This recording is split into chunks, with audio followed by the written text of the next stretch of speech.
السلام علیکم۔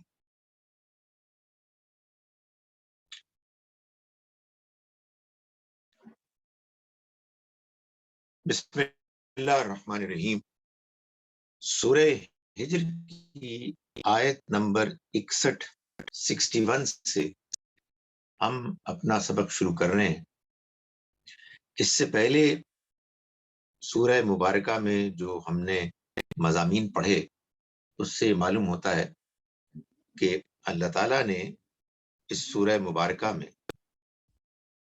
ان لوگوں کو کہ جو انکار کر رہے تھے انہیں ان کے برے انجام سے جہاں ایک جانب خبردار کیا، وہاں دوسری جانب نبی اکرم صلی اللہ علیہ وسلم اور آپ کے ساتھیوں کو خوشخبری سنائی اور انہیں تسلی بھی دی کہ یہ پیغام کہ جو اللہ کی طرف سے آپ کو ملا ہے، اس کی مخالفت کرنے والے اپنی مخالفت کے نتیجے میں اپنے برے انجام کو پہنچیں گے، اور وہ اپنے اس منصوبے کو پایہ تکمیل تک نہیں پہنچا سکیں گے کہ جس کے تحت وہ اس پیغام کو روکنا چاہتے تھے اور اس کے ماننے والوں کو کا خاتمہ کرنا چاہتے تھے۔ تو یہ سورہ مبارکہ قرآن مجید کی صورتوں کے تیسرے گروپ کی سورہ ہے، اور یہ سورہ اس سے پہلے سورہ ابراہیم کی جڑا سورہ ہے۔ اور اس سورہ مبارکہ میں اللہ تعالیٰ نے ہمیں بتایا کہ یہ قرآن مجید محفوظ رہے گا، اس کی حفاظت کی ذمہ داری اللہ تعالیٰ خود لے رہے ہیں۔ چنانچہ یہ بات آیت نمبر 9 میں بیان کی، اور آج ہم دیکھیں گے کہ اسی طرح سے قرآن مجید کے بارے میں ایک اور حقیقت کو اللہ تعالیٰ اس سورہ مبارکہ میں بیان فرما رہے ہیں۔ تو فرمایا کہ فلما جاء آل لوط المرسلون، پھر جب آئے لوط والوں کے پاس رسول۔ قوم لوط کے بارے میں اللہ تعالیٰ نے یہ تو بتا دیا کہ ان کے اوپر اللہ کا عذاب آئے گا، اور یہ ایسے بتایا کہ ابراہیم علیہ السلام کے پاس اللہ کے فرشتے آئے، ان کو دیکھ کے ابراہیم علیہ السلام پریشان ہو گئے، اس لیے کہ وہ اللہ کے پیغمبر تھے، اور جس انداز میں وہ آئے تھے وہ ان کے لیے ایک غیر متوقع انداز تھا۔ تو اگرچہ کہ ان کو ان فرشتوں نے خوشخبری سنائی ایک لڑکے کی، بیٹے کی، مگر اس کے باوجود ان کی پریشانی برقرار رہی۔ تو فرشتوں نے پھر ان کو یہ بتایا کہ وہ اس مہم پر آئے ہیں کہ لوط کی قوم کو عذاب سے دوچار کریں۔ ہاں، البتہ لوط اور ان کے گھر والے اس عذاب سے بچ جائیں گے، سوائے اس عورت بڑھیا کے، یعنی جو ان کی بیوی ہے، وہ چونکہ مجرموں ہی کی صف میں شامل تھی، اس لیے وہ بھی عذاب سے دوچار ہو۔ اب اس واقعے کو کہ جس کی خبر ابراہیم علیہ السلام کو فرشتوں نے دی کہ وہ ہونے والا ہے، اب اس کو بیان کیا جا رہا ہے کہ فلما جاء آل لوط المرسلون، پھر جب آئے لوط کی آل، لوط کے گھر والوں کے پاس رسول۔ آئے تو فرشتے تھے، اور وہ آئے تھے اس انداز میں کہ وہ ایک انسانی شکل میں تھے، نوجوان لگتے تھے اور بڑے خوبرو نوجوان۔ تو ان کو دیکھ کے قال انکم قوم منکرون، ان کو دیکھ کے لوط علیہ السلام نے فرمایا کہ تم تو مجھے کچھ اجنبی سے لوگ معلوم ہوتے ہو۔ ظاہر ہے کہ یہ بستیاں یہ تو چند ہزار لوگوں پر مشتمل تھی، ان میں تو وہاں کے رہنے والے ہر ایک دوسرے کو جانتے تھے۔ تو فرشتے جب آئے اور انسانی شکل میں آئے تو ان کے بارے میں لوط علیہ السلام نے یہی فرمایا کہ تم مجھے اجنبی لگتے ہو۔ قالو، انہوں نے جواب میں کہا کہ بل جئنا کا بما کانوا فیہ یمترون، بلکہ ہم تو آئے ہیں تمہارے پاس اس چیز کے ساتھ کہ جس کے بارے میں یہ شک میں پڑے ہوئے ہیں۔ یعنی مطلب یہ ہے کہ یہ جو آپ اندیشے کا اظہار کر رہے ہیں کہ ہم اجنبی لوگ ہیں اور شاید کوئی آپ کے لیے خدا نخواستہ کوئی برائی لے کے آئے ہیں، کوئی برا امکان لے کے آئے ہیں، نہیں، ایسی کوئی بات نہیں ہے۔ بلکہ اصل بات یہ، جب بھی قرآن مجید میں بلکہ آئے گا تو اس سے پہلے ایک حصہ محذوف ہوگا، یعنی وہ اگرچہ کہ الفاظ میں لکھا ہوا نہیں ہے مگر وہ حقیقت میں اس کو امپلائڈ مانا جائے گا۔ تو فرمایا کہ ان فرشتوں نے کہا کہ نہیں، ہم آپ کے لیے کوئی خطرہ بن کے نہیں آئے، بلکہ جئنا کا بھی، ہم آپ کے پاس لے کے آئے ہیں بما کانوا فیہ یمترون، وہ چیز کہ جس کے بارے میں یہ لوگ شک میں پڑے ہوئے ہیں۔ کس چیز کے بارے میں وہ لوگ شک میں پڑے ہوئے تھے؟ اللہ کے عذاب کے بارے میں۔ اللہ کے رسول، قرآن مجید سے معلوم ہوتا ہے کہ جب بھی آتے ہیں وہ اپنی قوم کو یہ دعوت دیتے ہیں کہ وہ اللہ کے پیغام کو مان کر اللہ کے بتائی ہوئی اس دنیا کی اسکیم کے مطابق اپنے آپ کو ڈھالیں اور اس دنیا میں بھی اور آخرت میں بھی کامیاب ہو جائیں۔ لیکن قوم کے بہت سے لوگ اس بات کا انکار کر دیتے، تو اللہ کے رسول ان کو یہ کہتے کہ تمہارے اس انکار کے نتیجے میں اب اسی دنیا میں تم پر عذاب آ جائے گا۔ قرآن سے معلوم ہوتا ہے کہ پھر قوم کے لوگ ان کی اس بات کا مذاق اڑاتے اور یہ کہتے کہ اگر کوئی ایسی حقیقت ہے تو پھر تم وہ لے کیوں نہیں آتے، گویا کہ اس کے بارے میں ایسے شک میں مبتلا ہوتے کہ وہ اس کا انکار کر دیتے۔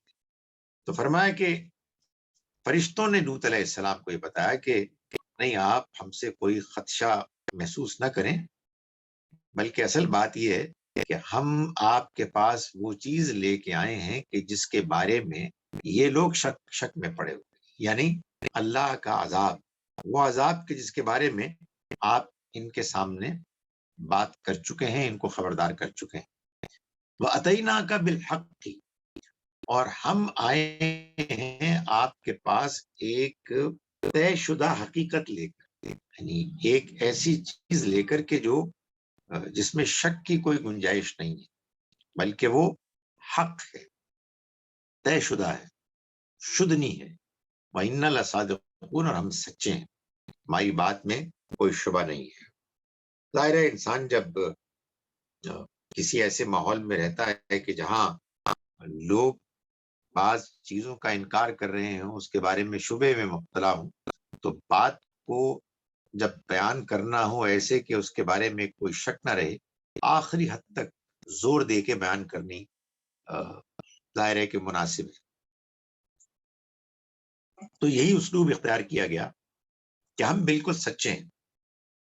فَأَسْرِ بِأَهْلِكَ بِقِطْعٍ مِّنَ اللَّيْلِ، اور فرشتوں نے یہ ہدایت کی لوط علیہ السلام کو کہ وہ اپنے گھر والوں کے ساتھ رات کو کے ایک حصے میں نکل جائیں، یعنی اس بستی کو چھوڑ دیں۔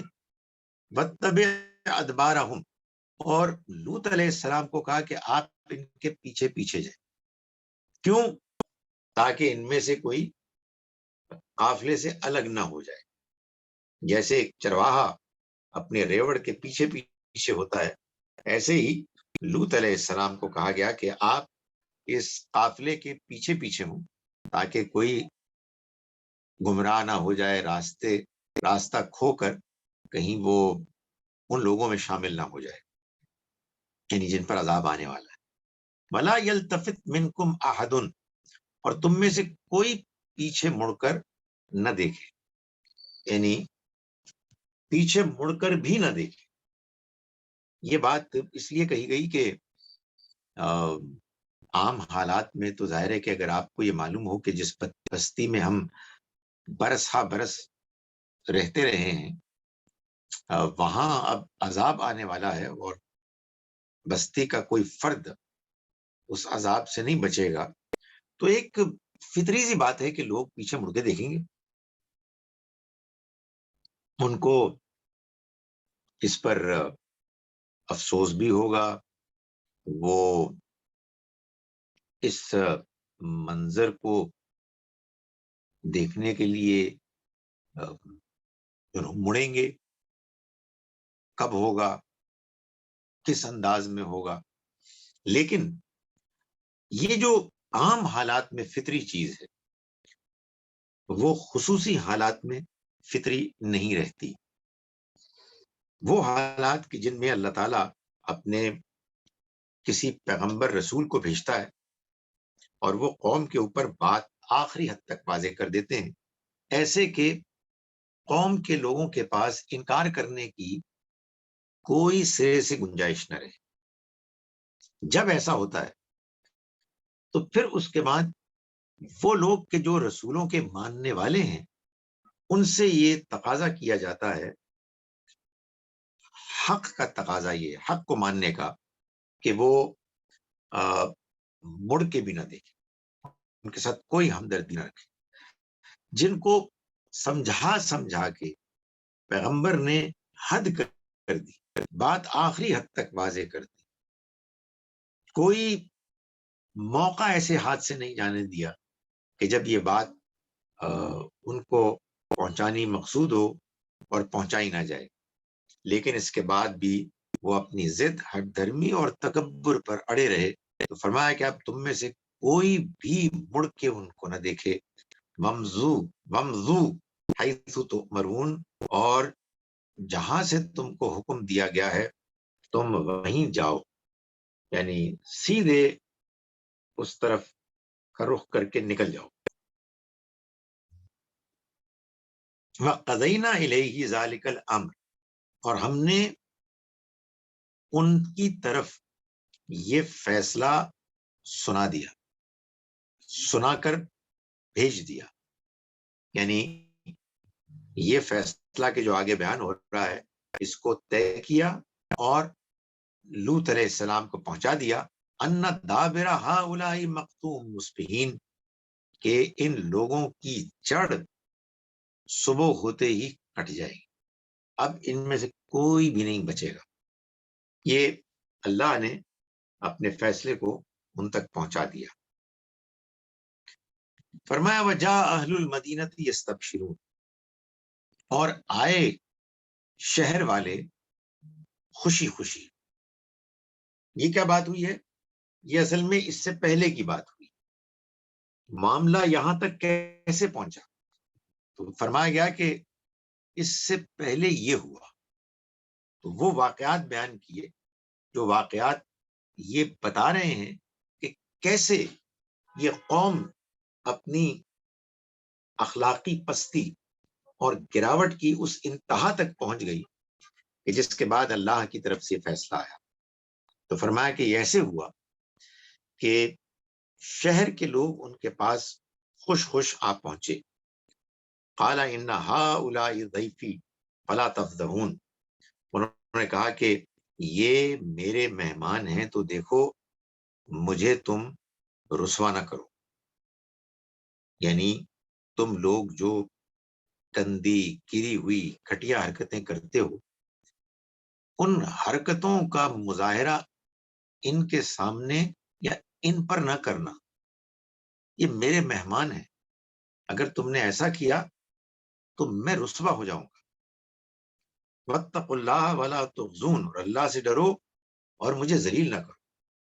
یعنی یہ بات کہ کسی مہمان کی مہمانداری کا یہ تقاضا ہے کہ اس کی حفاظت کی جائے، یہ اس زمانے میں اخلاقی اصولوں کے جو فہرست تھی اس میں کہیں ٹاپ کا ایک تقاضا تھا کہ کسی اور بستی سے دور دراز کی آپ کے پاس کوئی مہمان آیا ہے اور آپ اس مہمان کو مقامی لوگوں کے زیادتیوں، ظلم، شرارتوں، گندگیوں کے حوالے کر دیں۔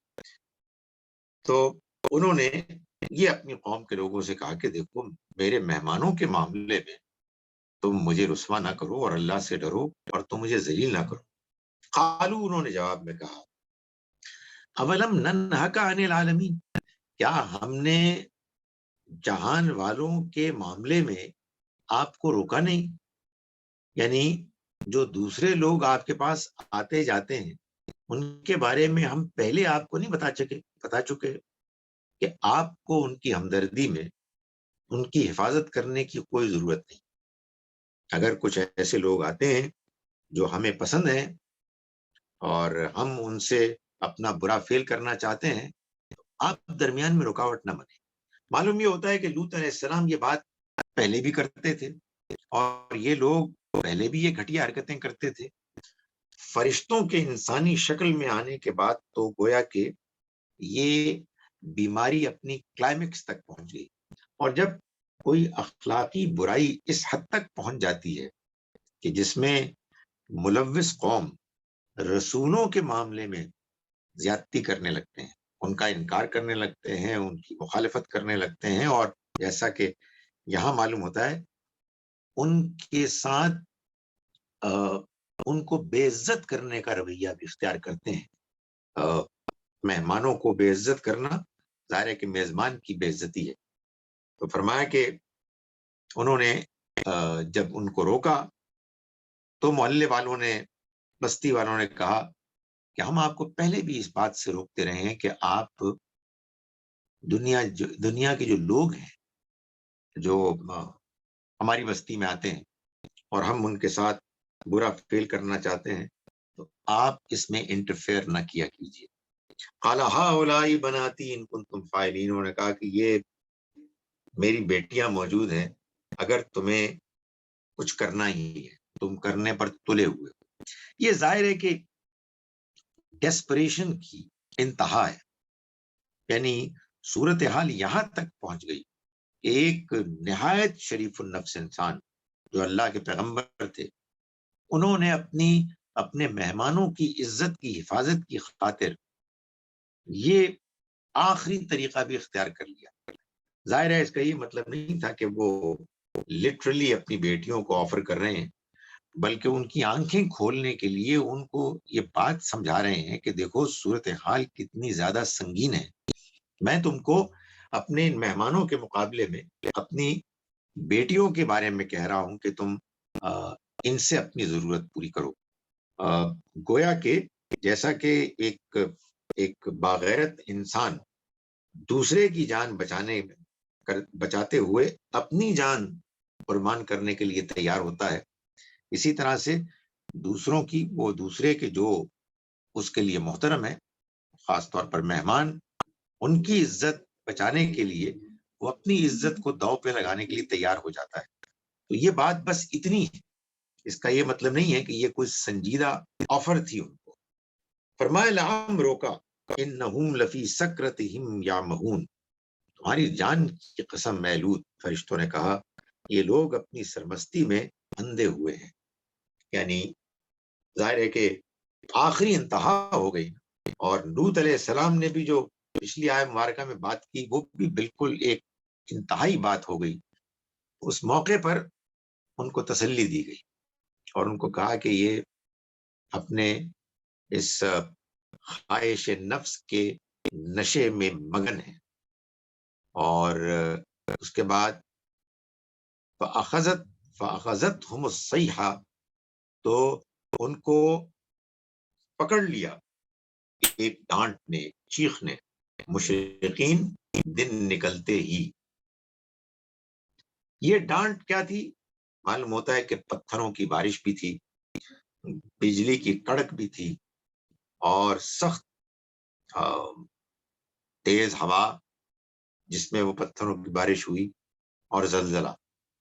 تو یہ سب کچھ مل کے جو صورتحال بنی اس کو اگر ڈانٹ کہا جائے تو یہ غلط نہ ہوگا۔ فَجَعَلْنَاهَا عَالِيَهَا سَافِلَهَا، تو کیا ہوا کہ ہم نے اس کے اوپر کے جو تختے تھے، حصے تھے بستی کے، ان کو نچلا کر دیا، یعنی بالکل اپ سائڈ ڈاؤن ہو گئی۔ وَأَمْطَرْنَا عَلَيْهِمْ مَطَرًا، اور ان کے اوپر ہم نے بارش کی مطرن امطرنا علیہم حجارتم من سجیل، ایسے پتھروں کی کہ جو سجیل کے تھے، یعنی سنگ گل کے تھے. وہ پتھر کے جو مٹی سے بنتے لیکن پھر سخت ہو جاتے، یہ ان کا ذکر ہے، اور وہ پھر عذاب کے لیے استعمال ہوئے. ان فی ذالک، بے شک اس میں لآیات، بڑی نشانیاں ہیں، للمتوسمین، ان لوگوں کے لیے کہ جو بصیرت رکھتے ہیں، سمجھ بوجھ رکھتے ہیں، معاملہ فہم ہے، ان کے لیے اس میں ان واقعات میں بڑی نشانیاں ہیں. فَإِنَّهَا لَبِسَبِيلٍ مُقِيمٍ، اور یہ ایک شارع عام پر ہے، یعنی یہ جو تجارتی قافلے جاتے تھے حجاز سے شام اور شام سے حجاز، یہ قافلے اس راستے سے گزرتے کہ جس راستے میں یہ لوط علیہ السلام کی بستی موجود تھی. فرمایا کہ ان فی ذالک، بے شک اس میں لآیت للمؤمنین، نشانی ہے بڑی اہل ایمان کے لیے، ان لوگوں کے لیے کہ جو ایمان لائیں اور جو ایمان لانا چاہیں. اس لیے کہ جب آپ کے سامنے ایک بستی بالکل زمین بوس ہو کے ہوئی نظر آئے اور معلوم ہو کہ اس بستی کو تباہ کیا گیا، حالات یہ نظر ہو گئی، لیکن پھر آپ کو اللہ کے کلام سے بھی معلوم ہو جائے اور لوگوں کے بیانات سے بھی معلوم ہو جائے جو عام طور پر لیجنڈز کی صورت میں سٹوریز بڑے بزرگ سناتے اور نسلن بعد نسلن یہ چلتی، اس سے بھی یہ معلوم ہوتا ہوا کہ یہ جو بستی ہے، جو تجارتی قافلے جس کو دیکھتے ہیں، یہ اصل میں الٹ دی گئی تھی ان کے بدعمالیوں کے نتیجے. ان فی ذالک لآیۃ للمؤمنین، بے شک اس میں بڑی نشانی ہے ان لوگوں کے لیے کہ جو ایمان والے ہیں یا جو ایمان لانا چاہتے ہیں. وَإِنْ كَانَ أَصْحَابُ الْأَيْكَةِ، اور یقیناً بن والے، لظالمین، وہ بھی ظالم تھے. بن والے یعنی جنگل والے. یہ کون لوگ تھے؟ یہ شعیب علیہ السلام کی قوم تھی. معلوم ہوتا ہے کہ ان کی بستی کے قریب ایک جنگل تھا اور اس میں خوب ان کو پھل، فصلیں، سبزیاں وغیرہ میسر آتی تھی، اور ان کے اپنے تجارتی قافلے بھی جو بڑی بڑی شاہراہوں پر چلتے تھے، لیکن انہوں نے ناشکری بھی کی اور اپنے پیغمبر کا انکار بھی کیا. فرمایا کہ فانتقمنا منہم، تو ہم نے ان سے انتقام لیا. وَإِنَّهُمَا لَبِإِمَامٍ مُبِينٍ، اور یہ دونوں ہی کھلی شاہراہ پر واقع، یعنی لوط کی قوم کے کھنڈرات اور شعیب کی قوم کے کھنڈرات، یہ دونوں اس شاہراہ پر موجود ہیں کہ جو شاہراہ تم لوگ استعمال کرتے ہو تجارتی مقاصد کے لیے. فرمایا کہ وَلَقَدْ كَذَّبَ أَصْحَابُ الْحِجْرِ الْمُرْسَلِينَ، اور جھٹلایا ہجر والوں نے بھی رسولوں کو. ہجر والے یہ اصل میں قوم ثمود ہیں جن کی طرف صالح علیہ السلام کو بھیجا گیا، اور یہ چٹانوں کو، پتھروں کو تراشتے تھے اور اس میں اپنے گھر بناتے تھے. یہی وجہ ہے کہ ان کو اصحاب الحجر کہا گیا. یہ تھے تو وہ قوم کے جن کے پاس ایک ہی رسول آئے، مگر قرآن نے اس کو جس طرح سے بیان کیا ہے وہ یہ ہے کہ ہجر والوں نے رسولوں کا انکار کیا. اس کی وجہ یہ ہے کہ کسی ایک رسول کا انکار اصل میں تمام رسولوں کا انکار ہے. جو رسول بھی آتے ہیں وہ اللہ کا پیغام لے کر آتے ہیں، تقریباً وہی لگ بھگ پیغام ہوتا، وہی اس کی تفصیلات ہوتی، اسی طرح کا شاندار انداز ہوتا کہ جو انداز پیغمبر اختیار کرتے ہیں. تو اگر کوئی قوم کسی ایک پیغمبر کا انکار کر دے تو وہ گویا کہ تمام پیغمبروں کا انکار کر. فرمایا کہ وَآتَيْنَاهُمْ آیاتنا، اور ہم نے ان کو دی اپنی نشانیاں، وَكَانُوا عَنْهَا مُعْرِضِينَ، تو وہ اس سے روگردان رہے، اس کو اگنور کرتے رہے، اس کو نظر انداز کرتے رہے. وَكَانُوا يَنْحِتُونَ مِنَ الْجِبَالِ، اور وہ تھے پہاڑوں کو تراشتے، بیوتن، گھر بنانے کے لیے، آمنین، امن چین کے ساتھ.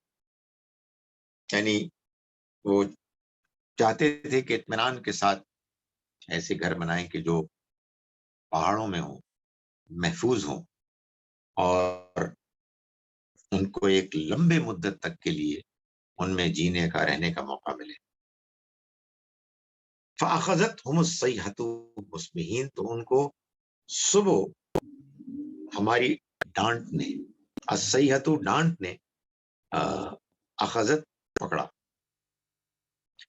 وہی ڈانٹ کے جو ابھی پیچھے لوط علیہ السلام کی قوم کے بارے میں بھی جس کو بیان کیا گیا، اور میں نے گزارش کی کہ یہ اس کو ڈانٹ اس لیے کہا گیا کہ اس میں پتھروں کی بارش بھی ہوتی، تیز ہوا بھی ہوتی، لیکن ساتھ ساتھ بجلی کی کڑک چمک بھی ہوتی. تو یہ جو سارا وہ ان کے ساتھ ایک ہے تفصیلات کا وہ ایک ڈھانچہ جو اس میں شامل ہے، وہ تفصیلات ڈانٹ کے لفظ کے تحت معلوم ہوتا ہے کہ ساری اکٹھی ہو جاتی.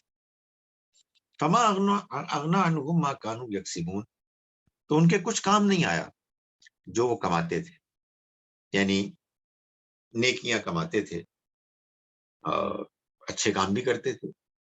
دنیا میں ایسا نہیں ہوتا کہ کوئی برے سے برا انسان بھی کوئی اچھا کام نہ کرتا ہو، اور جو وہ اچھے کام کرتے ہیں اسی کی بنیاد پر وہ اطمینان بھروسہ رکھتے ہیں کہ اگر کوئی آخرت ہوئی تو اس میں کامیاب ہو جائے. تو وہ سمجھتے تھے کہ یہی نیکی کے کام ہے کہ جو دنیا میں بھی ان کی کامیابی کی ضمانت بنیں گے. اور اگر کوئی آخرت ہوئی، آخرت کا انکار تو نہیں کرتے لیکن بڑے شدید شبے میں مبتلا تھے. تو وہ کہتے کہ اگر کوئی آخرت ہوئی تو یہ ہمارے عمل وہاں بھی کام آئیں گے. تو اللہ تعالیٰ نے فرمایا کہ فما اغنا عنہم ما کانوا یکسبون، نہیں کام آئے گے ان کے وہ اعمال کے جو یہ کماتے رہے، جو کچھ انہوں نے کمایا. کیوں؟ فرمایا کہ وما خلقنا السماوات والارض وما بینہما الا بالحق، ہم نے آسمانوں کو اور زمین کو اور جو کچھ اس کے درمیان ہے اس کو حق کے ساتھ پیدا کیا. یعنی اس کا ایک مقصد ہے، کہ بے مقصد نہیں پیدا ہوا. اتنا بڑا کارخانہ قدرت کا، اس میں اتنے وسائل، پھر اس میں حضرت انسان صلاحیتیں لے کے آیا، اور انسان کے ساتھ یہ معاملہ ہے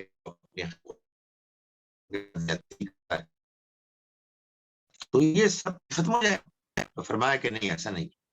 وما خلقنا السماوات والارض، ہم نے آسمانوں اور زمین کو نہیں پیدا کیا، وما بینہما، اور نہ ہی ان کو کہ جو ان کے درمیان ہے، الا بالحق، سوائے ایک مقصد. وَإِنَّ السَّاعَةَ لَآتِيَةٌ، اور آخرت کی گھڑی یعنی قیامت وہ تو آنے والی ہے، وہ آ کے رہے گی، یعنی اس کے آنے میں کوئی شبہ نہیں. فَاصْفَحِ الصَّفْحَ الْجَمِيلَ، تو ان سے درگزر کر دو، ان کو نظر انداز کر دو خوبصورتی کے ساتھ، اچھے انداز میں، کہ نہ یہ ہو کہ ان کے ساتھ کوئی براہ راست دشمنی مول لے لی جائے اس سٹیج پہ، اور نہ ہی یہ ہو کہ ان کے ساتھ میل ملاپ ہو. بس ان کے ساتھ معاملہ جو ہے وہ بس درگزر کا ہو. کہ آپ اپنے کام کو پر ڈٹے ہوئے ہیں، ان کے انکار کی کوئی پرواہ نہیں۔ فرمایا ان ربک هو الخلاق العلیم، تمہارا رب بڑا پیدا کرنے والا ہے، خلاق ہے اور علیم ہے، یعنی علم والا ہے۔ آخرت کی زندگی کے بارے میں جب سوال پیدا ہوتا ہے تو دو ہی چیزیں ہیں جو ذہن میں آتی ہیں۔ ایک یہ کہ وہ کیسے اس ساری انسانیت کو دوبارہ لا کھڑا کرے گا۔ تو اللہ تعالیٰ نے فرمایا کہ اللہ خلاق ہے، وہ ایسا کر سکتا ہے۔ جس نے پہلی مرتبہ پیدا کیا وہ بھلا دوسری مرتبہ پیدا کرنے میں کیا زحمت، کیا مشکل محسوس کرے گا۔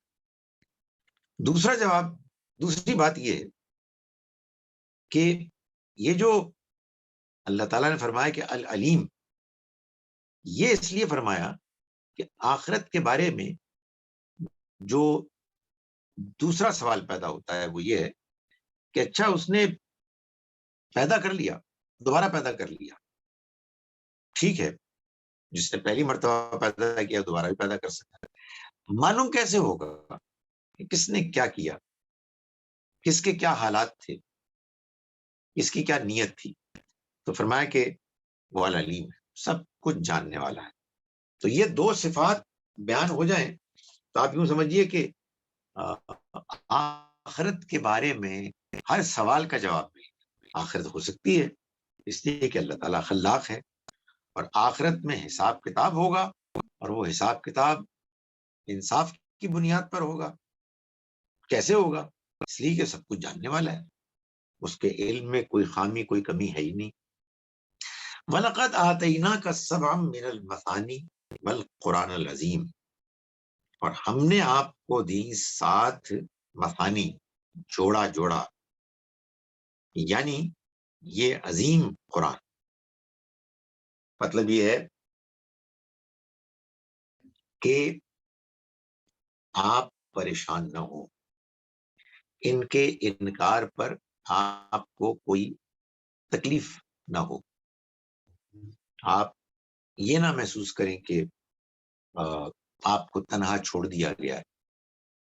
نہیں، اللہ نے آپ کو وہ چیز دی ہے کہ جس کے ملنے کے بعد کسی اور چیز کی طرف دل مائل نہیں ہوتا، اور وہ ہے اللہ کا کلام، اللہ کا پیغام، جو آپ کو قدم قدم پر ڈھارس بندھاتا تھا اور تسلی دیتا تھا، آپ کو آپ کے مشن میں مختلف موقعوں پر رہنمائی کرتا۔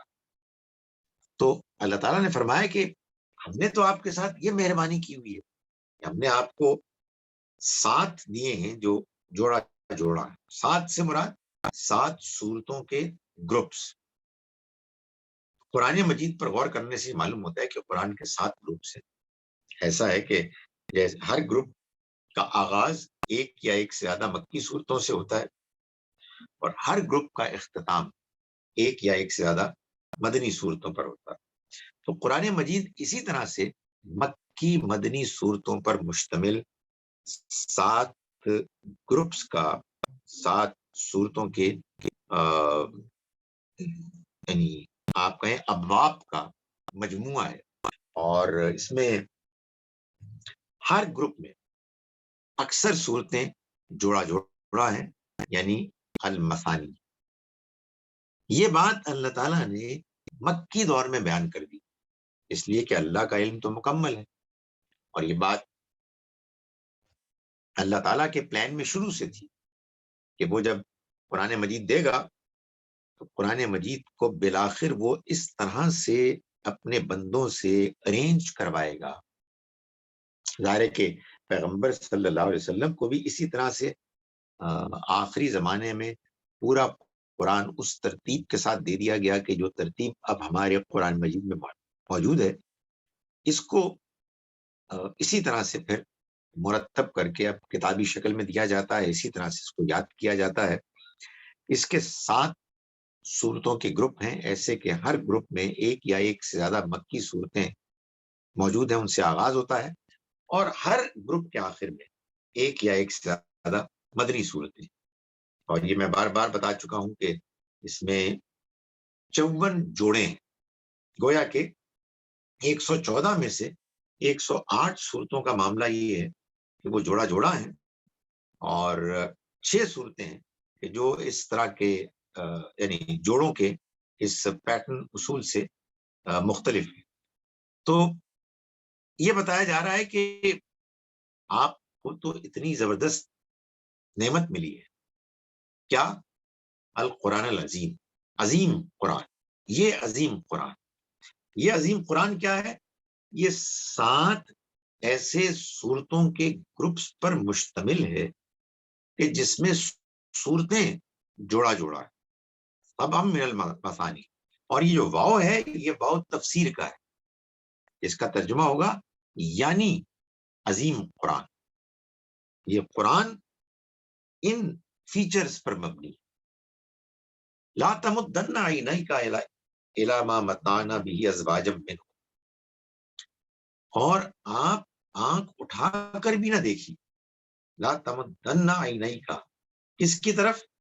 الی ما متعنا به ازواجا منهم، ان کے مختلف گروہوں کو جن چیزوں سے ہم نے بہرہ مند رکھا ہے،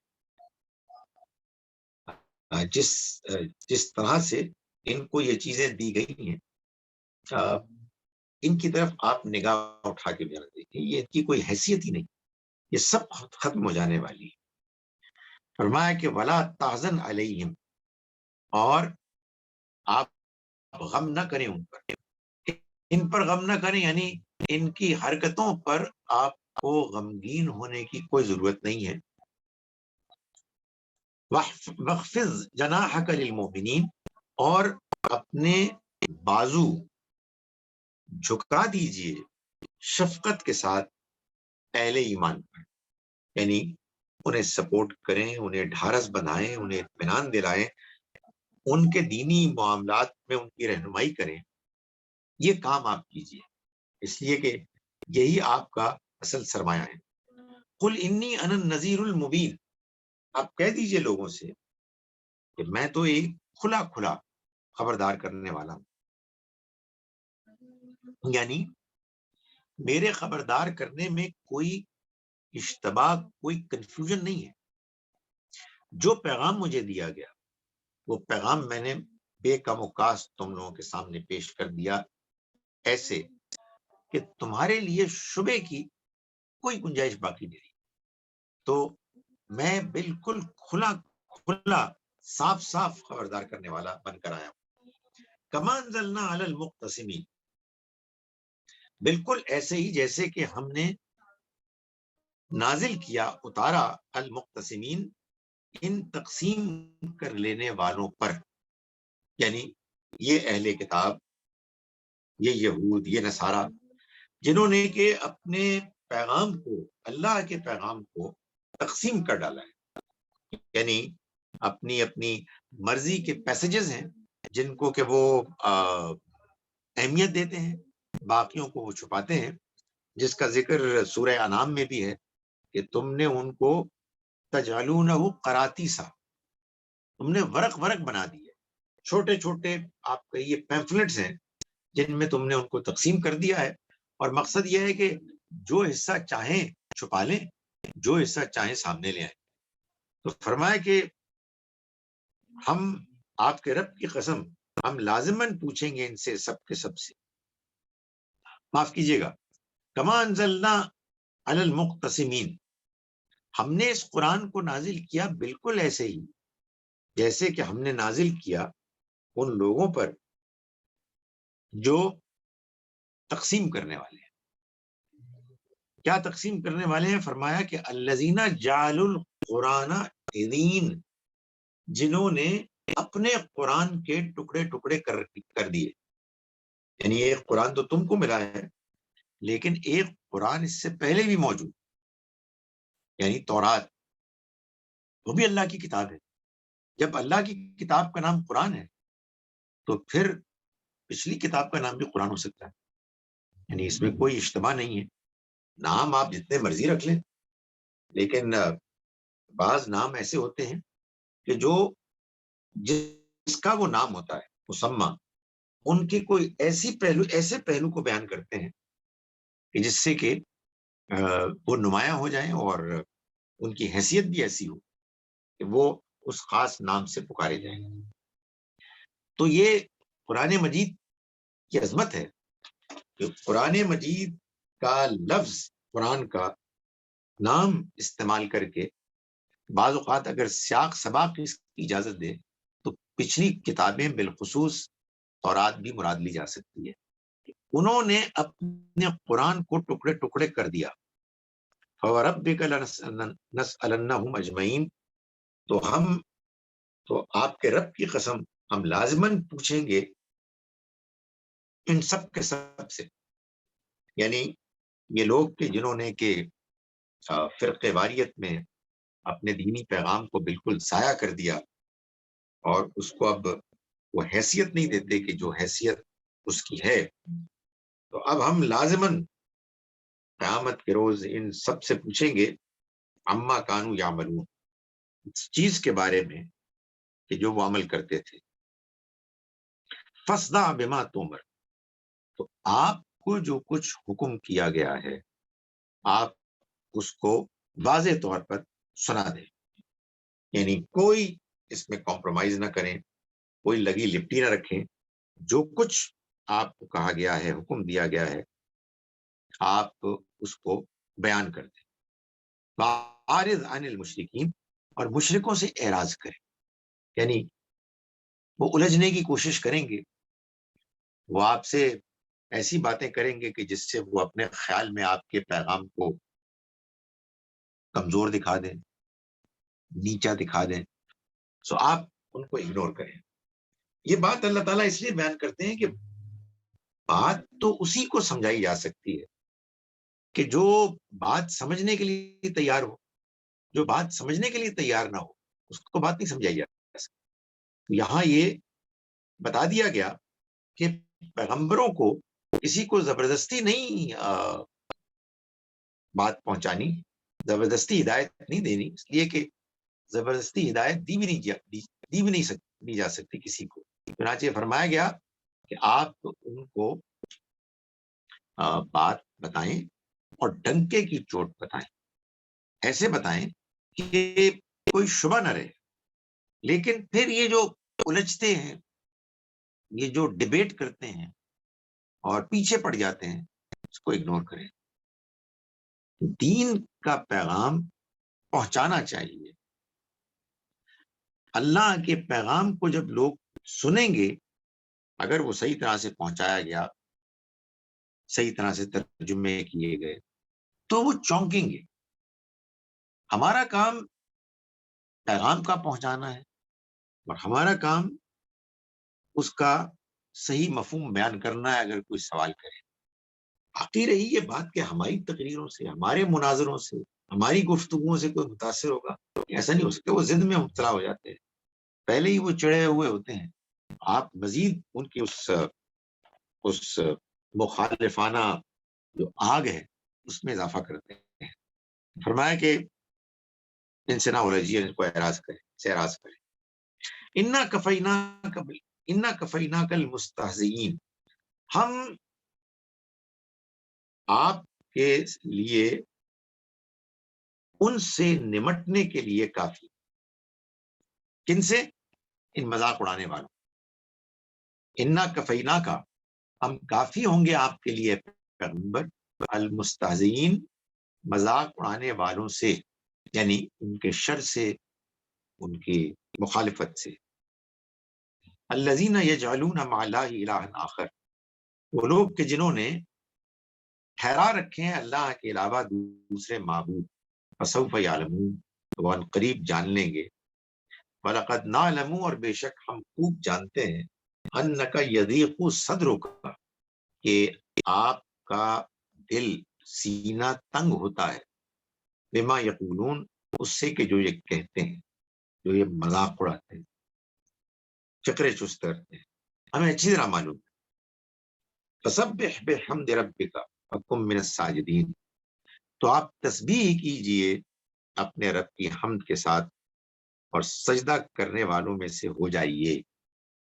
یعنی مطلب یہ ہے کہ ان کے مذاق اڑانے سے، ان کے باتیں بنانے سے آپ کے حوصلے میں کمی نہ آئے، آپ کے اپنے مشن کی کمٹمنٹ میں کوئی کمی نہ آئے.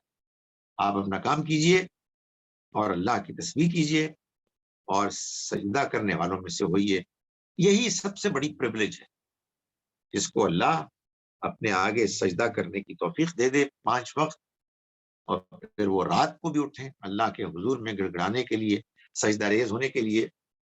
اس سے زیادہ بڑھ کر اور کوئی بڑا مقام نہیں ہو سکتا، دنیا میں انسان کے لیے بڑی پریولیج نہیں ہو سکتی.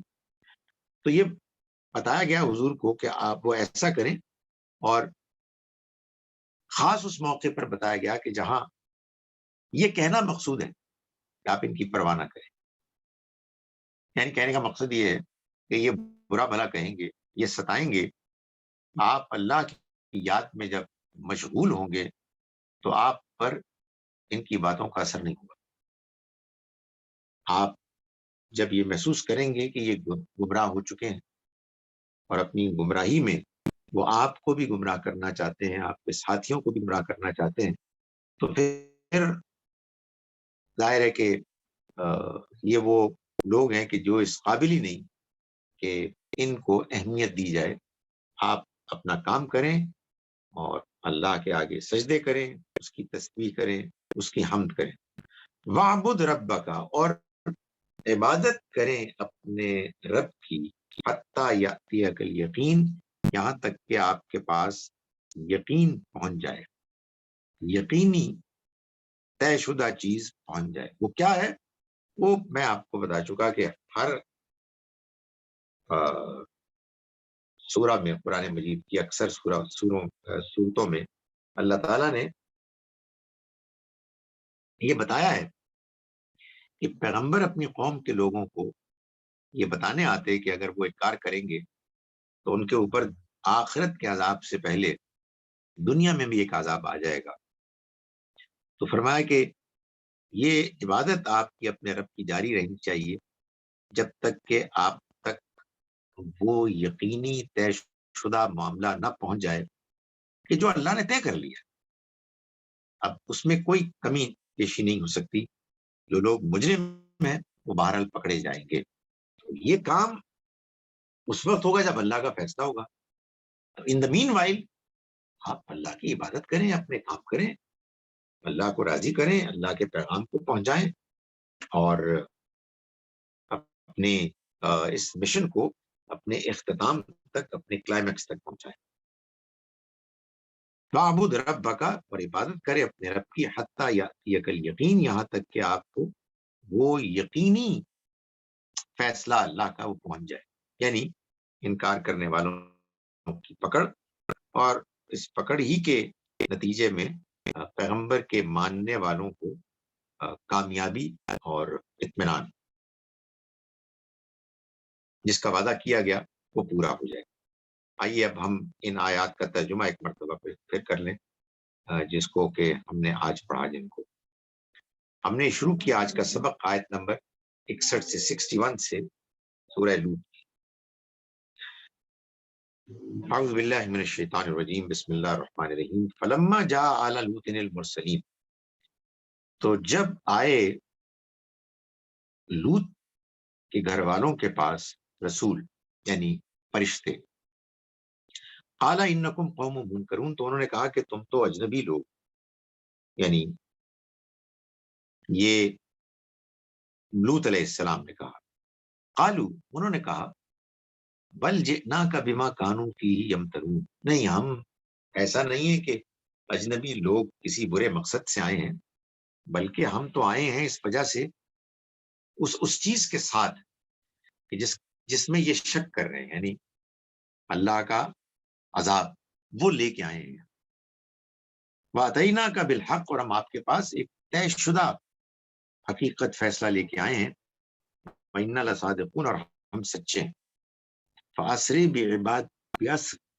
بِأَهْلِكَ بِقِطْعٍ مِّنَ اللَّيْلِ، تو آپ اپنے گھر والوں کے ساتھ رات کے کسی حصے میں نکلیں. وَاتَّبِعْ أَدْبَارَهُمْ، اور آپ خود لوط علیہ السلام ان کے پیچھے پیچھے رہیے، ولا یلتفت منکم احد، اور نہ تم میں سے کوئی مڑے، وامضوا حیث تؤمرون، اور تم جاؤ جہاں تمہیں جانے کا حکم دیا گیا ہے۔ فقضینا الیہ، اور ہم نے فیصلہ کر کے سنا دیا ان کو، ذالک الامر، اس معاملے کا، ان دابر ہؤلاء، کہ ان لوگوں کی جڑ، مقطون، کٹنے والی ہے، مصبحین، صبح تک۔ وجاء اہل المدینۃ یستبشرون، اور اس سے پہلے کیا ہوا کہ بستی والے، شہر والے آئے خوش خوش، قال ان ہؤلاء ضیفی، انہوں نے کہا کہ یہ ہمارے، یعنی لوط علیہ السلام نے فرمایا کہ یہ میرے مہمان ہیں، فلا تفتحون، تو دیکھو مجھے تم رسوا نہ کرو، واتقوا اللہ، اور اللہ سے ڈرو، ولا تخزون، اور مجھے ذلیل نہ کرو۔ قالوا، انہوں نے کہا، اولم ننہک، کیا ہم نے تم کو نہیں روکا، عن العالمین،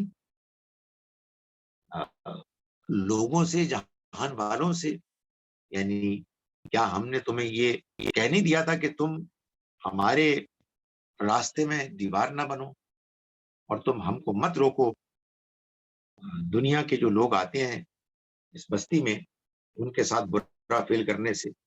قال ہؤلاء بناتی، انہوں نے کہا یہ میری بیٹیاں ہیں، ان کو تم فاعلین، اگر تم کو کچھ کرنا ہی ہے۔ لعمرک، اور تیری عمر کی قسم مہلود، انہم لفی سکرتہم، یہ تو اپنی سرمستی میں مگن ہے، یعمہون، اوندے ہوئے بھی، فاخذتہم الصیحہ، تو ان کو پکڑ لیا ایک ڈانٹ نے، مشرقین، صبح کے وقت، دن کے نکلتے، فجعلنا، ہم نے بنا دیا، عالیہا سافلہا، اس کے اوپر کا تختے کو نیچے، یعنی اپ سائڈ ڈاؤن ہو گئی بستی۔ فامطرنا علیہم حجارۃ من سجیل، اور ہم نے برسائے ان کے اوپر ایسے پتھر کہ جو سنگ گل کے تھے، یعنی سخت اپنے اس میں سبسٹنس میں، اور اس کو خاص طور پر ان کو بنایا گیا اسی مقصد کے لیے۔ ان فی ذالک، بے شک اس میں، لآیات للمتبسمین، نشانیاں ہیں ان لوگوں کے لیے کہ جو بصیرت حاصل کریں یا بصیرت حاصل کرنا چاہیں۔ وَإِنَّهَا، اور بے شک یہ بستی، لَبِسَبِیلٍ مقیم، ایک شاہراہ پر موجود ہے، آج بھی موجود۔ ان فی ذالک، بے شک اس میں، لآیۃ، ہے بڑی، للمومنین، اہل ایمان کے لیے۔ وَإِنْ كَانَ أَصْحَابُ الْأَيْكَةِ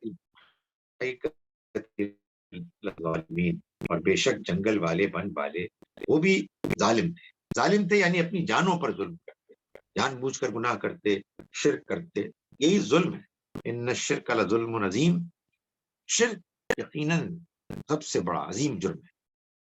فانتقمنا منہم، تو ہم نے ان سے بھی انتقام لیا، وَإِنَّهُمَا لَبِإِمَامٍ مُبِينٍ، اور بے شک یہ دونوں ہی کھلی شاہراہ پر واقع۔ وَلَقَدْ كَذَّبَ أَصْحَابُ الْحِجْرِ الْمُرْسَلِينَ، اور بے شک ہم نے جھٹلایا، معاف کیجیے، وَلَقَدْ كَذَّبَ أَصْحَابُ الْحِجْرِ، اور بے شک جھٹلایا ہجر والوں کو، ہجر والوں نے، المرسلین، رسولوں، یعنی جو صالح علیہ السلام کے جو قوم کے لوگ تھے، انہوں نے رسولوں کو جھٹلایا، تو ایک رسول کو، لیکن میں نے گزارش کی کہ سبھی کو جھٹلا دیا۔ وَآتَيْنَاهُمْ، اور ہم نے دی ان کو، آیاتنا، اپنی نشانیاں، فَكَانُوا عَنْهَا مُعْرِضِينَ، اور وہ ان سے اعراض کرتے۔ وَكَانُوا يَنْحِتُونَ مِنَ الْجِبَالِ، اور وہ پہاڑوں کے پتھر تراشتے، بیوتن، گھر بنانے کے لیے، آمینین، چین کے ساتھ، یعنی کہ چین کے ساتھ گھر بنائے اور چین کے ساتھ اس میں رہیں۔ فَأَخَذَتْهُمُ الصَّيْحَةُ، ان کو پکڑ لیا ڈانٹ نے، مصبحین، صبح کے وقت۔ فما اغنی عنہم ما کانوا یکسبون، کچھ کام نہیں آیا ان کے جو کچھ وہ کماتے تھے۔ وما خلقنا السماوات والارض وما بینہما الا بالحق، اور ہم نے آسمانوں اور زمین اور جو کچھ ان کے درمیان ہے ان کو نہیں بنایا مگر ایک مقصد کے لیے. وَإِنَّ السَّاعَةَ، اور بے شک آخرت کی گھڑی، لَآتِيَةٌ، وہ آنے ہی والی ہے، طے شدہ ہے، آنے والی ہے. فَاصْفَحِ الصَّفْحَ الْجَمِيلَ، تو آپ خوبصورتی کے ساتھ درگزر کیجئے. ان ربک هو الخلاق العلیم، بے شک آپ کا رب وہ تخلیق کرنے والا ہے، خوب تخلیق کرنے والا ہے، علیم ہے، جاننے والا ہے، یعنی سب کچھ جاننے والا ہے، وہ سب کچھ جس کی ضرورت حساب کتاب کے لیے ہوگی. وَلَقَدْ آتَيْنَاكَ سَبْعًا مِّنَ الْمَثَانِي وَالْقُرْآنِ الْعَظِيمِ، قرآن العظیم، اور ہم نے تو آپ کو دی 7 جوڑا جوڑا پر مشتمل، یعنی یہ عظیم قرآن. لا تمدن عینیک، آپ اپنی نگاہیں اٹھا کر نہ دیکھیے، الی ما متعنا بہ، اس طرف کے جو ہم نے چیزیں دیں، جن چیزوں سے ہم نے بہرمند کیا ہے، منہم، ان کو، ولا تحزن علیہم، اور نہ ہی ان پر غم کیجیے. وخفض جناحک، اور بچھا دیجیے، گرا دیجیے بازو، اپنے بازو، جناحک، اپنے بازو، للمؤمنین، اہل ایمان کے لیے، مومنین کے لیے. وقل انی انا النذیر المبین، اور کہیے کہ میں تو کھلا خبردار کرنے والا ہوں. کما انزلنا علی المقتسمین، ایسے ہی جیسے کہ ہم نے پیغام نازل کیا ان لوگوں پر کہ جو تقسیم کر لینے والے تھے. الذین جعلوا القرآن عضین، وہ کہ جنہوں نے اپنے قرآن کو یعنی تورات کو ٹکڑے ٹکڑے کر دیا. فوربک، تو آپ کے رب کی قسم، لنسألنہم اجمعین، ہم لازماً پوچھیں گے ان سب کے سب سے، عما کانوا یعملون، چیزوں کے بارے میں کہ جو وہ کرتے تھے. فاصدع بما تؤمر، آپ ڈنکے کی چوٹ پہنچائیے اس کو کہ جو آپ کو حکم دیا گیا. اعرض عن المشرکین، اور ان مشرکوں سے اعراض کریں، ان کو اگنور کریں. انا کفیناک المستہزئین، ہم مذاق اڑانے والوں سے آپ کے لیے نمٹنے کے لیے کافی، آپ کی طرف سے نمٹنے کے لیے کافی ہیں. الذین، وہ مذاق اڑانے والے، الذین یجعلون مع اللہ الہا آخر، جو اللہ کے ساتھ دوسرے معبود ٹھہرائے ہوئے ہیں، مقرر کیے ہوئے ہیں. فسوف یعلمون، تو ان قریب یہ جان لیں گے. وَلَقَدْ نَعْلَمُ أَنَّكَ يَضِيقُ صَدْرُكَ، اور ہم خوب جانتے ہیں کہ آپ کا سینہ بھجتا ہے پیغمبر، بما یقولون، اس پر کہ جو یہ کہتے ہیں. فسبح بحمد ربک، تو آپ تسبیح کیجئے اپنے رب کی حمد کے ساتھ. وَقُم مِّنَ الساجدین، اور سجدہ کرنے والوں میں ہو جائیے. وَعْبُدْ رَبَّكَ، اور اپنے رب کی عبادت کیجئے. حَتَّى يَأْتِيَكَ الْيَقِينُ، یہاں تک کہ آپ کو یقین آ جائے. اقول قولی ھذا واستغفر اللہ لی ولکم ولسائر المسلمین والمسلمات. اب میں آپ کے سوالات کے لیے حاضر ہوں. تھینک یو ویری مچ سر. اس کے ساتھ ویل ٹیک اے فرسٹ کوشچن. پہلا کوشچن ہے شبنم صاحبہ کا، پلیز آپ اپنا مائک انمیوٹ کیجیے اور اپنا کوشچن کر دیں. السلام علیکم سر. وعلیکم السلام. سر یہ آیت نمبر 87 میں قرآن کا جو ذکر ہے سبع من المثانی، سر یہ جو آپ بتا رہے ہیں یہ تو بہت it make sense, lot of sense, اور سمجھ میں آ رہی ہے بات. لیکن سر تھوڑا سا یہ بھی کنفیوژن ہو رہا ہے کہ جیسے جب ہم بات کرتے ہیں آیت کے مطلب کی، تو ہم اکثر دیکھتے ہیں کہ وہ اس کے جو فرسٹ ایڈریسز ہیں ان کو کیا سمجھ میں آیا ہوگا، کیا ان کے لیے اپلیکیبل ہے اس کا یہ مطلب یا نہیں. تو سر اگر یہ مکی دور میں یہ آیت نازل ہوئی تو سر پھر وہ اس کا مطلب ایون مسلمس کو بھی شاید اتنا نہ سمجھ آئی ہو، تو سر اس کو ہم پھر کیسے دیکھیں گے؟ تھینک یو سر.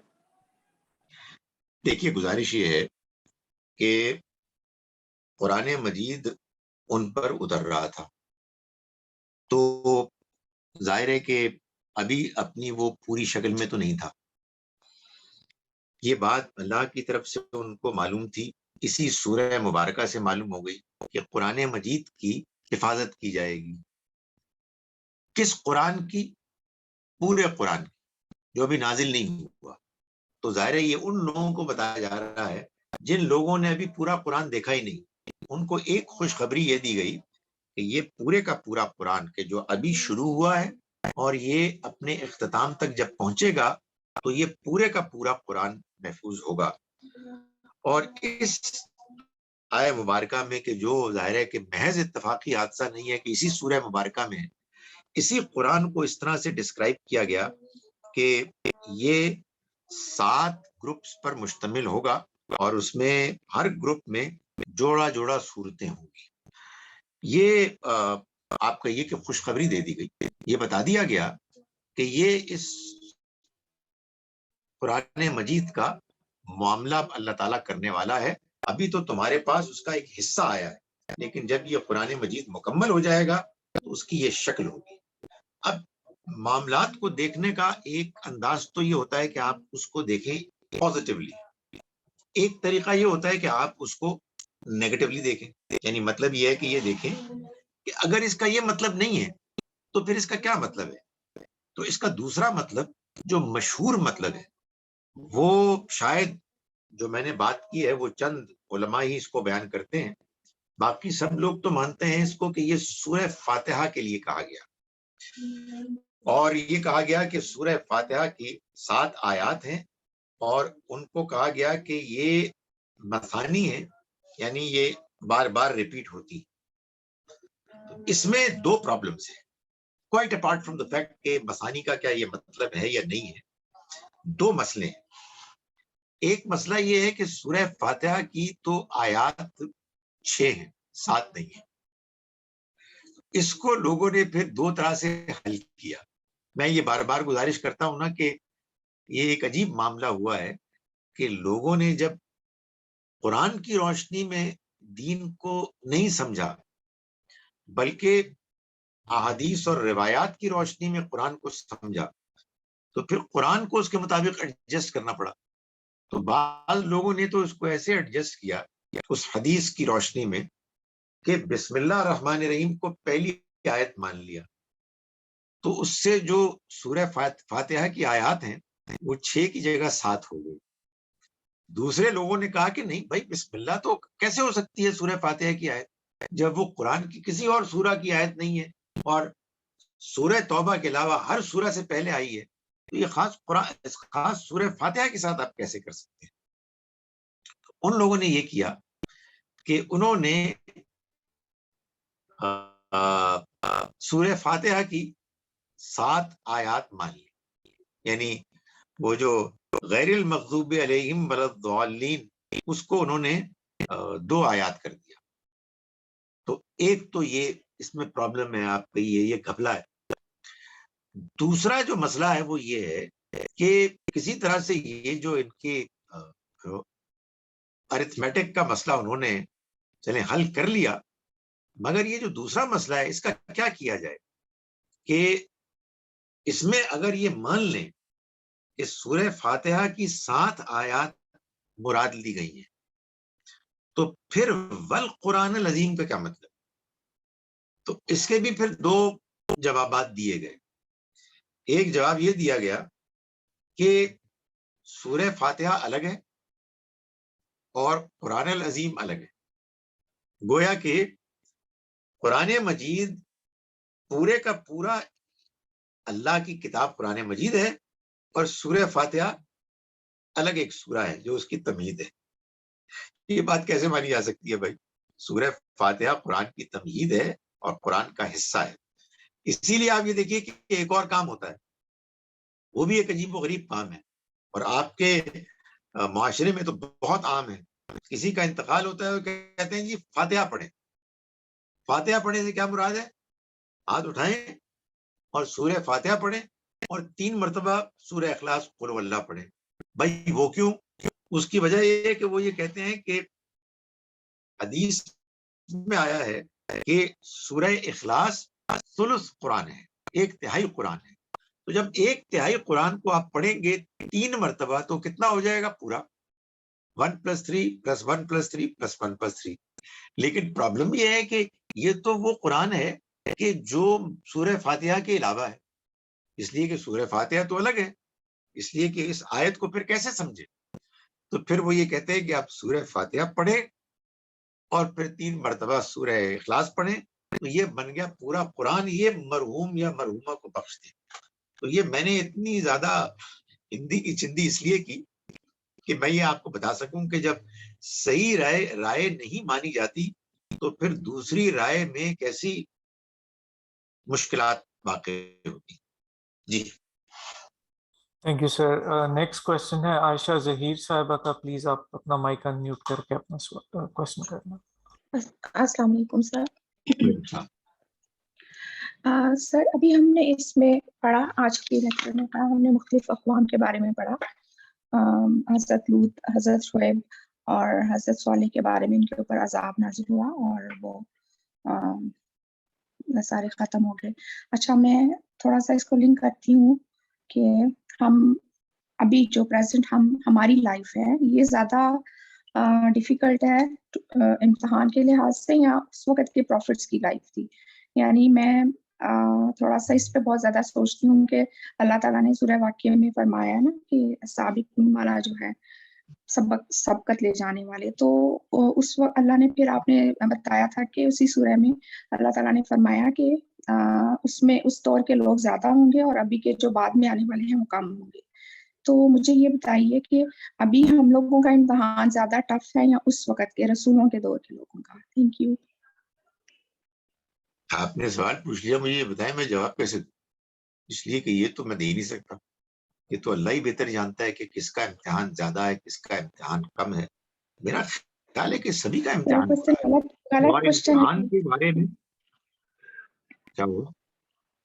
ہے، رانگ کوشچن ہے، سوری. نہیں، میرے جواب سے آپ یہ نہ سمجھے کہ کوشچن رانگ ہے. آپ سمجھیں کہ میں آپ کے سوال کو ایک خاص طرح سے ٹیکل کر رہا ہوں، اور اگر کمزور جواب ہے تو آپ اس کو اگنور کریں. میں گزارش یہ کر رہا ہوں کہ دنیا کی زندگی ایک امتحان ہے. ہر شخص جو اس دنیا میں آتا ہے اگر وہ شعور کی عمر کو پہنچ جائے تو وہ اپنے اپنے شخصیت کے، اپنے اپنے زمانے کے، اپنے اپنے حالات کے لحاظ سے آزمایا جاتا ہے. اس آزمائش کا انتخاب اللہ کرتا ہے. وہ جانتا ہے کہ میرے لیے کون سی آزمائش مناسب ہے، کسی اور کے لیے کون سی آزمائش مناسب ہے. لیکن ایک عمومی بات اگر دیکھی جائے جو کہ بیان بھی ہوتی ہے، قرآن سے بھی معلوم ہوتا ہے، وہ یہی ہے کہ پیغمبروں اور ان کے ساتھیوں کا امتحان زیادہ کڑا تھا. جس قدر براہ راست ان کے ساتھ دشمنیاں ہوئیں، جس قدر بری کیمپینز چلائی گئیں. قرآن بار بار کہتا ہے کہ انہوں نے مکر کیا، فریب کیا، چالیں چلیں، دھوکے دیے. تو ان کا امتحان بہت کڑا تھا، اور اس امتحان میں، ان امتحانات میں وہ پورا اترے تو اللہ کی طرف سے ان کو کامیابی کی خوشخبری بھی ملی. اور وہ خوشخبری بھی ملی جس کا ذکر آپ نے کیا کہ سورہ الواقعہ میں، سورہ نمبر 56 میں اللہ تعالیٰ نے بتایا کہ وہ لوگ کہ جو سبقت لینے والے ہیں وہ اعلیٰ ترین جنت میں ہوں گے، اور یہ وہ لوگ ہوں گے کہ جو پچھلے لوگوں میں زیادہ ہوں گے، بعد والوں میں کم ہوں گے. اس کا مطلب بھی مجھے اس سے زیادہ نہیں معلوم ہے کہ جتنا الفاظ میں بیان کر دیا گیا. کیا یہ ریلیٹیو ٹو پاپولیشن ہے یا یہ ایبسولوٹ ہے، یہ بھی نہیں میں جانتا. ہو سکتا ہے کہ اس کا یہ مطلب ہو کہ اگر فرض کیجئے کہ صحابہ کرام کی، میں مثال دے رہا ہوں، آبادی 1 لاکھ کی تھی تو ان میں پرسنٹیج زیادہ ہوگی، اور اگر اب 100 کروڑ ہے اس میں پرسنٹیج کم ہوگی. یہ بھی ہو سکتا ہے، ایبسولوٹ سینس میں بھی ہو سکتا ہے. اس طرح کی باتوں پر اس سے کوئی زیادہ غور نہیں کرنا چاہیے.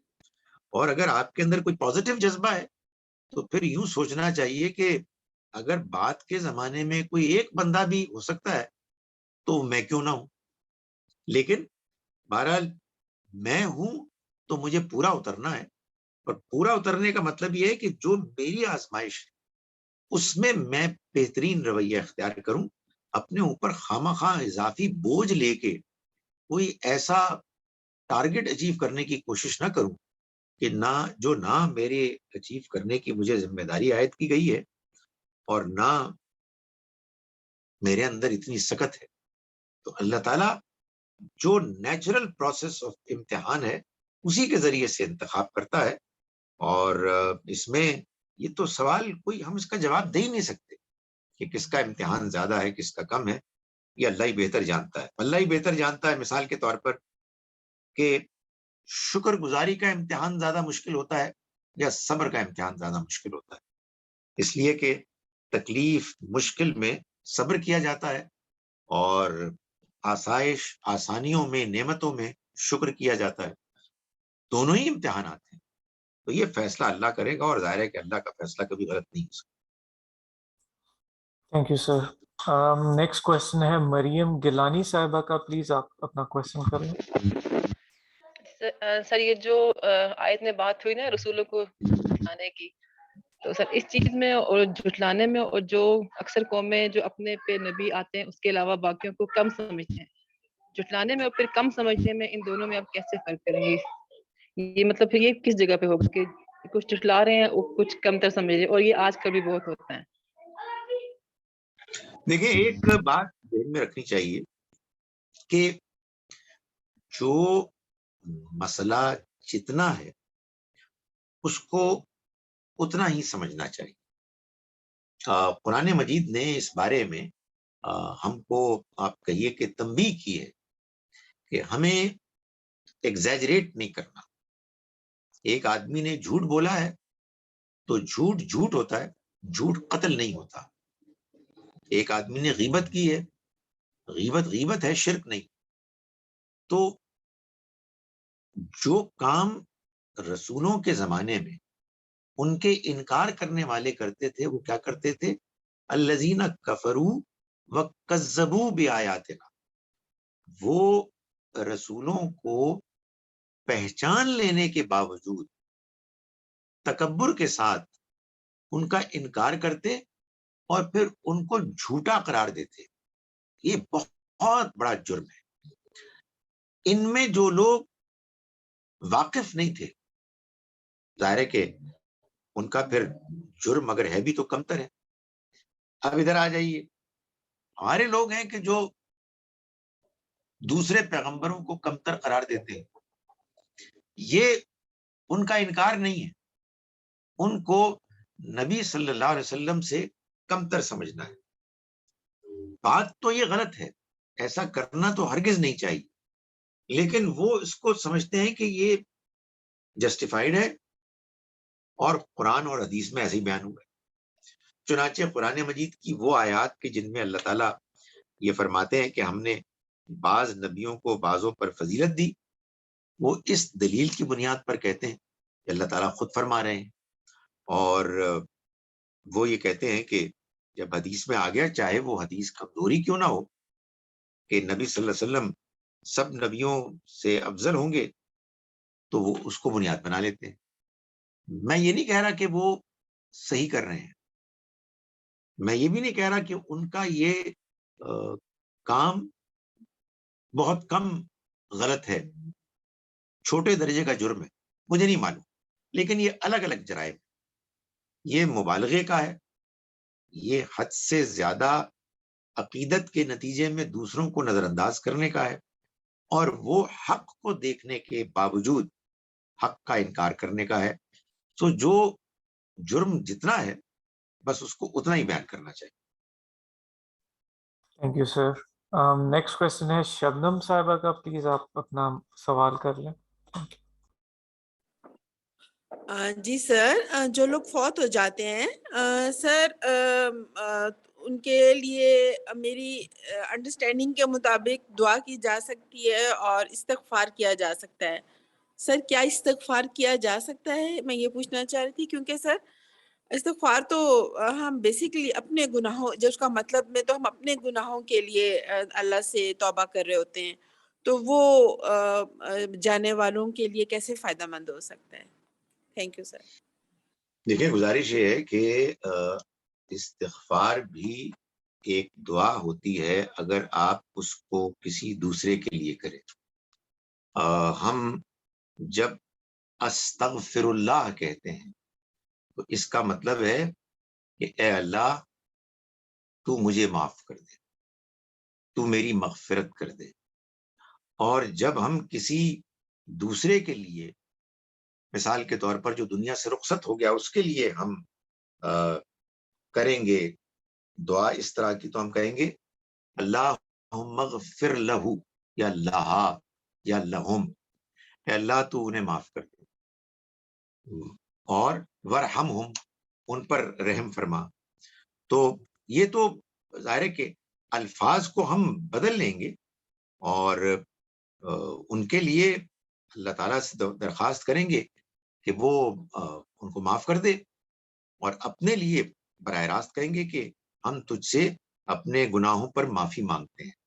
تو ایک تو ہم ظاہر ہے اپنے بارے میں تو خود کریں گے اور ان کے بارے میں بس درخواست کریں گے. اور یہ میں نے نکالی آیت 118 ہے سورہ مائدہ کی, جس میں عیسیٰ علیہ السلام قیامت کے روز قرآن بتا رہا ہے ان اپنے پیروکاروں ماننے والوں کے بارے میں کہ جن کے بارے میں یہ طے ہے کہ انہوں نے شرک کیا, ان کے بارے میں یہ فرمائیں گے کہ خدایا ان تعذبہم, اگر تو ان کو عذاب دے, فإنہم عبادک, تو وہ تیرے بندے ہیں, وإن تغفر لہم, اور اگر تو ان کو معاف کر دے, یہ وہی معافی, فإنک انت العزیز الحکیم, تو بے شک تو ہی زبردست ہے, حکمت والا ہے. Thank you sir. Ayesha Zaheer آپ اپنا کوشچن کر لیں. Thank you. سر یہ جو ابھی ہم بات کر رہے تھے قرآن کو وقت بنا دیا, سورہ نام کا آپ نے ریفرنس دیا تھا, تو کیا اس کو یہ جو ہم لوگ پڑھتے ہیں قرآن پاک, مختلف ان کی ٹرانسلیشنز ہوتی ہیں, تفاسیر ہوتی ہیں, جو کچھ تو بالکل میننگ سمجھ میں نہیں آ پاتا, تو کیا یہ بھی اسی کیٹیگری میں آئے گا یا کچھ اور ہے؟ تھینک یو, جزاک اللہ. دیکھیے گزارش یہ ہے کہ پھر میں یہ گزارش کروں گا کہ جو بات جتنی ہے اس کو اتنا ہی سمجھنا چاہیے, پہلے بات سمجھ لینی چاہیے کہ کیا ہے. ایک گزارش تو یہ. دوسری گزارش یہ ہے کہ قرآن مجید کے بارے میں شاید یہ ایک بڑی لوگوں کو غلط فہمی ہے اور یہ پیدا کر دی گئی ہے, اور ظاہر ہے کہ اس میں ہم اپنی سوچ انڈرسٹینڈنگ کی بھی اصلاح کرتے ہیں, اور ظاہر ہے کوشش کرتے ہیں کہ ہم اپنے عمل کی بھی اصلاح کریں. لوگوں کو یہ بتا دیا گیا ہے کہ یہ سارے کا سارا قرآن ہمارے لیے رہنمائی ہے عملی for all times to come. اچھا, بات اپنی جگہ پر ٹھیک ہے, لیکن جو اس کا مطلب سمجھا جاتا ہے وہ یہ ہے کہ ایک ایک آیت میں جو کچھ بیان کیا گیا ہے اس کو اپنی زندگی میں اپلائی کرو. یہ ایک ایسا بڑا مسئلہ ہے کہ میرے لیے اس کو سمجھانا مشکل ہے, اس لیے کہ جو بات بیان کی جاتی ہے اس کے حق میں پروپیگنڈا اتنا زوردار ہے کہ بھائی قرآن تو عام تقریر یہ کی جاتی ہے قرآن تو مینول ہے. جیسے آپ کوئی مشین لیتے ہیں نا نئی, اس کے ساتھ ایک گائیڈنس کے لیے وہ ایک بک ہوتی ہے, ایک مینول ہوتا ہے, اس کو پڑھیں اور مشین کو آپریٹ کریں. اگر آپ نے اس کو نہیں پڑھا اور خود سے مشین کو چلایا تو آپ مشین کو خراب کریں گے, آپ اس کو ٹھیک طرح سے نہیں چلائیں گے. تو قرآن وہ ہے, یہ تقریر لوگوں کی ہے, اللہ تعالیٰ نے یہ نہیں بتایا. اللہ تعالیٰ نے تو یہ بتایا کہ یہ ہدایت ہے, اور یہ ہدایت جب پہلے سمجھ میں آ جائے گی کہ کیا کہہ رہا ہے قرآن, اس کے بعد یہ ہدایت بنے گی ان پہلوؤں میں جن پہلوؤں میں کہ یہ ہمارے لیے ہدایت ہے. اب وہ ہوتا کیا ہے کہ یہاں بات ہو رہی ہے مثال کے طور پر کہ انہوں نے جھٹلایا, تو آپ کے ذہن میں سوال پیدا ہو رہا ہے کہ یار ہمارے لوگ جھٹلاتے تو ہیں نہیں لیکن مبالغہ کرتے ہیں, تو یہ مبالغہ جھٹلانا نہیں ہے, یہ ادھر فٹ نہیں ہو رہا. تو یہاں آیا کہ انہوں نے اس کو ٹکڑے ٹکڑے کر دیا, تو ہم کہیں کہ یہ جو مختلف تفسیریں ہیں یہ ٹکڑے ٹکڑے نہیں ہیں. نہیں بھائی, بات یہ ہے کہ ہمیں کیا پڑھی ہے, کہ ہم کسی کے اوپر کوئی الزام لگائیں. ہاں البتہ اگر کوئی چیز براہ راست ایسی ہو رہی ہے کہ جو لگتا ہے کہ ویسی ہی ہے جیسے کہ قرآن مجید کرٹیسائز کر رہا ہے, تو اس کو ضرور بیان کرنا چاہیے, اس کو ضرور ایک دوسرے سے شیئر کرنا چاہیے. میرے ذہن میں جو اس آیہ مبارکہ کا اگر کوئی اطلاق ہوتا ہے, اگرچہ کہ وہ ویسے نہیں ہے, آنیسٹلی میں کرٹیسائز کرتا ہوں اس چیز کو جو ابھی میں بیان کرنے والا ہوں, اور کچھ بظاہر ملتی جلتی چیز ہے, لیکن آپ نے کبھی میری زبانی یہ نہیں سنا ہوگا کرٹیسزم میں کہ میں یہ آیہ مبارکہ پیش کر رہا ہوں. انہوں نے کیا کیا تھا یہودیوں نے, انہوں نے اپنی کتاب تورات کو چھوٹے چھوٹے آپ کہیے کتابچوں میں تقسیم کر دیا تھا, پیمفلٹس کی شکل میں. اس کے نتیجے میں کیا ہوتا تھا, قرآن کہتا ہے کہ تم کچھ کو چھپاتے ہو, کچھ کو ظاہر کرتے ہو. اگر پوری تورات ہو ایک جلد میں تو اس میں تو آپ یہ کام نہیں کر سکتے. تو پھر انہوں نے ٹرک یہ کی کہ اس کو بہت سے اس میں کتابچوں میں بانٹ دیا, اور وہ جو بکلیٹس تھے ان میں سے کچھ ظاہر کیے اور کچھ چھپا دیے جو ان کے مقصد پورا نہیں اترتے تھے, یا ان کو ظاہر کرنا ان کے لیے ایک مشکل پیدا کرنے والی چیز تھی. تو یہ وہ کرتے تھے, اس کو قرآن کہتا ہے کہ تم نے ان کو ورق ورق کر دیا. میں صرف سمجھانے کے لیے کہہ رہا ہوں کہ اگر اس طرح کی کوئی حرکت مسلمانوں نے کی ہے, اگرچہ کہ یہ ایگزیکٹلی وہی نہیں ہے, میں اس حرکت سے بالکل مطمئن نہیں ہوں, لیکن بہرحال یہ ایگزیکٹلی وہ چیز نہیں ہے. وہ حرکت ہے سپارے, ایک سپارہ آپ لیں, ایک سپارہ آپ لیں, ایک سپارہ آپ لیں. تو وہ قرآن کیا ہے, وہ قرآن کو آپ نے ٹکڑے ٹکڑے کر دیا. یہ میرے نزدیک غلط کام ہوا ہے, لیکن یہ وہ نہیں ہے جو اس آیت میں بیان ہو رہا ہے. جی Right, sir. Sir, there are no more questions for tonight. الحمدللہ. So, thank you very much for this session. Thank you. Inshallah, we'll meet again next week. Thank you, everybody. Assalamu alaikum. Assalamu alaikum, sir.